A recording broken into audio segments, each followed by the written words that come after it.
Sguardo e rivolgere gli occhi verso Dio. Maria rivolge costantemente i suoi occhi al cielo. Fin dal momento dell'Annunciazione crede oltre l'umano e ci insegna a confidare in quanto Dio promette.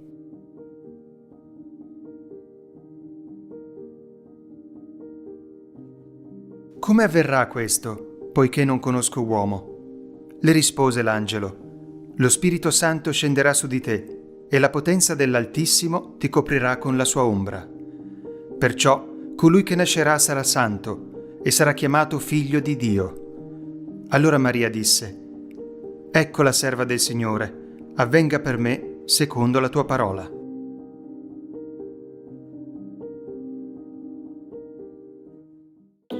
A volte capita di vivere condizioni in cui sembra impossibile volgere lo sguardo verso l'alto. Costretti da una situazione o un'infermità, tendiamo a guardare solo in basso, non oltre i nostri piedi, i nostri limiti.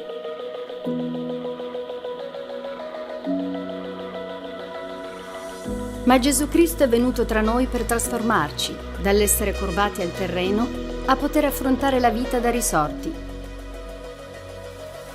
in grado di guardare in alto, a Lui, con un nuovo sguardo, intento alle cose che non si vedono, poiché le cose che si vedono sono per un tempo, quelle che non si vedono sono eterne.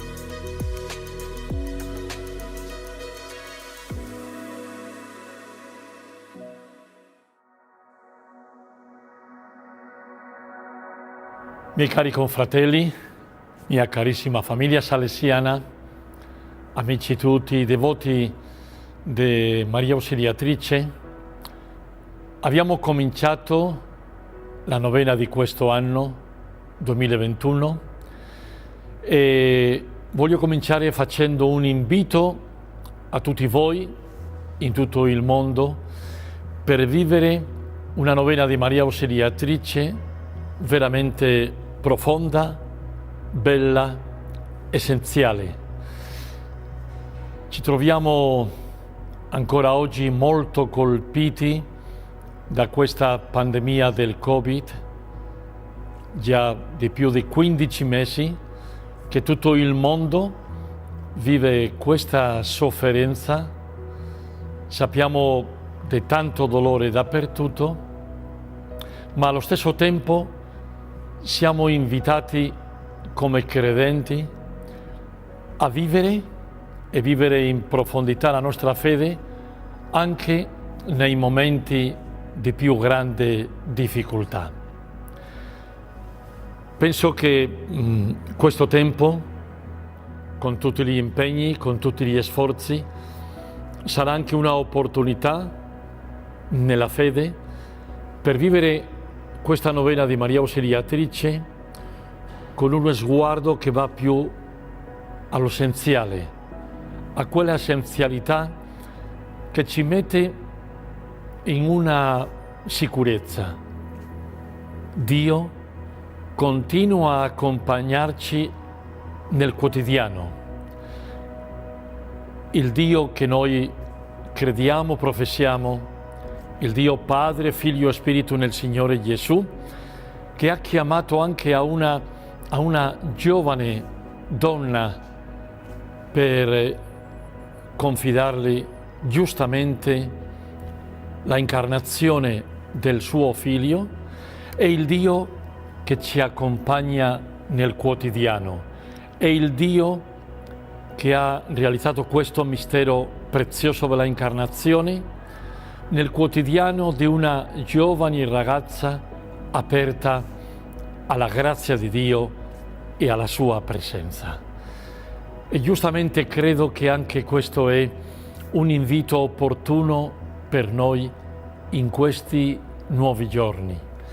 Dobbiamo continuare a vivere la nostra fede aperti a questa grazia del Dio che nel quotidiano ci accompagna e sempre con noi e accanto a noi, anche nei tempi difficili che viviamo.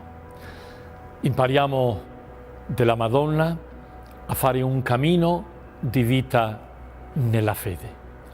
Che il Signore ci benedica.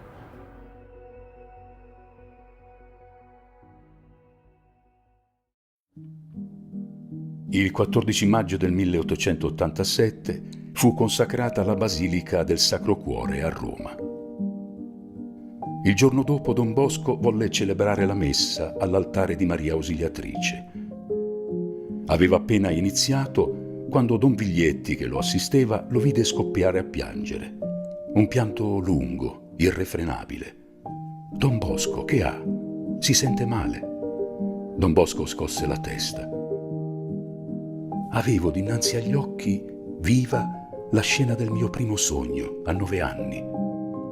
In quel lontano sogno la Madonna gli aveva detto: al suo tempo tutto comprenderai. Ora, guardando indietro nella vita, gli pareva di comprendere proprio tutto. Valeva la pena fare tanti sacrifici, tanto lavoro, per la salvezza dei ragazzi. Sì, guardando a Don Bosco, anche noi possiamo dire: ne vale la pena.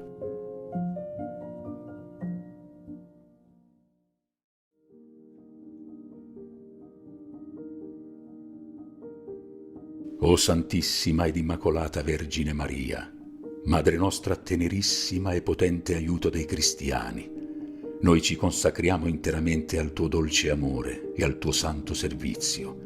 Ti consacriamo la mente con i suoi pensieri, il cuore con i suoi affetti, il corpo con i suoi sentimenti e con tutte le sue forze, e promettiamo di voler sempre operare alla maggior gloria di Dio. Ti supplichiamo, o grande Madre di Dio, insegnateci ad imitare in noi le tue virtù, in particolar modo l'umiltà profonda e l'ardente carità. Ti invochiamo con fiducia, o Maria Ausiliatrice nelle tentazioni, perché possiamo trovare riparo sotto il tuo amato manto di madre.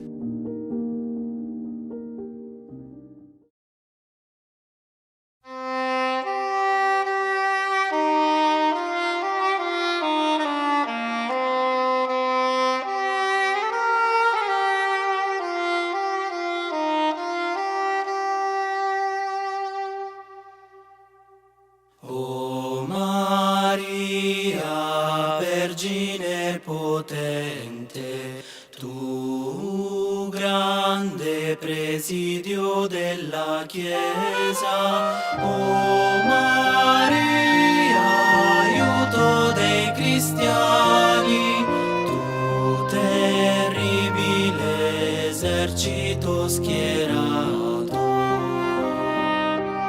Tu doni il sole che vince ogni tenebre,